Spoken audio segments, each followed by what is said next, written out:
नमस्कार। गुजरात के साप्ताहिक मौसम पूर्वानुमान के इस बुलेटिन में आपका बहुत स्वागत है। मैं हूं देवेंद्र त्रिपाठी। हम बात करेंगे 3 अप्रैल से लेकर 9 अप्रैल के बीच में गुजरात में क्या कुछ बदल सकता है।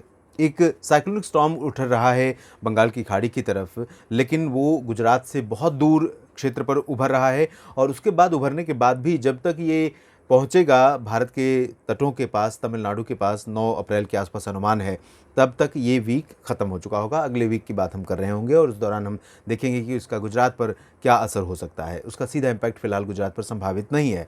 लेकिन अगर वर्तमान स्थिति देखें तो इस समय गुजरात पर पश्चिमी दिशा की शुष्क और बेहद गर्म हवाएं चल रही हैं और हवाओं के रुख में आज से ही कुछ परिवर्तन होना शुरू हो चुका है। अनुमान यह है कि 3 और 4 अप्रैल को गुजरात के पश्चिमी इलाकों में और मध्य भागों में, कच्छ का पूरा रीजन, सौराष्ट्र का पूरा हिस्सा और ये पूर्वी हिस्सा पालनपुर, गांधीनगर, अरवल्ली, मोडासा, साबरकांठा, बनासकांठा और पालनपुर, इन सभी क्षेत्रों में अरब सागर की हवाएं आएंगी जो कि दक्षिण पश्चिमी हवाएं होंगी और ये दक्षिण पश्चिमी हवाएं गुजरात के भागों पर जब पहुंचेंगी तो यहाँ पर टेम्परेचर को थोड़ा नीचे ले आएंगी और कुछ इलाकों में बादल भी दे सकती हैं। कहीं कहीं पर बूंदाबांदी, कहीं कहीं पर हल्की वर्षा भी यहाँ पर हो सकती है सौराष्ट्र में, कच्छ में और उत्तर पूर्वी गुजरात के रीजन में।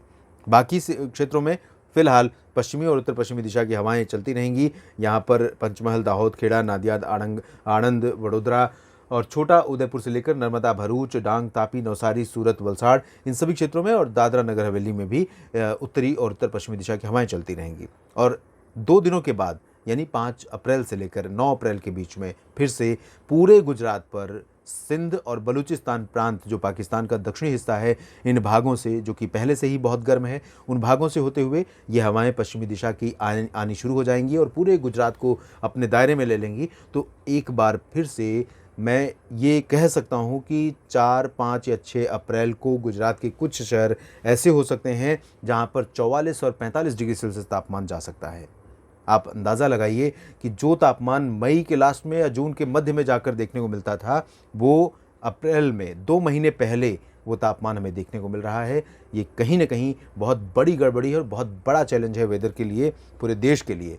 तो सतर्क होने का समय है, सुरक्षित रहने का समय है, क्योंकि इस तरह से अगर गर्मी बढ़ी तो रहना बहुत मुश्किल हो जाएगा बाहर खुले में ख़ास तौर पर, और उन लोगों को मुश्किल हो जाएगा, उन लोगों के लिए जिनके पास वो सारी सुविधाएं नहीं हैं एसी और कूलर की, और साथ ही साथ मवेशियों के लिए बहुत मुश्किल हो जाएगा, वनस्पतियों के लिए बहुत मुश्किल हो जाएगा और खेती के लिए जाहिर है सबसे बड़ी चुनौती होगी।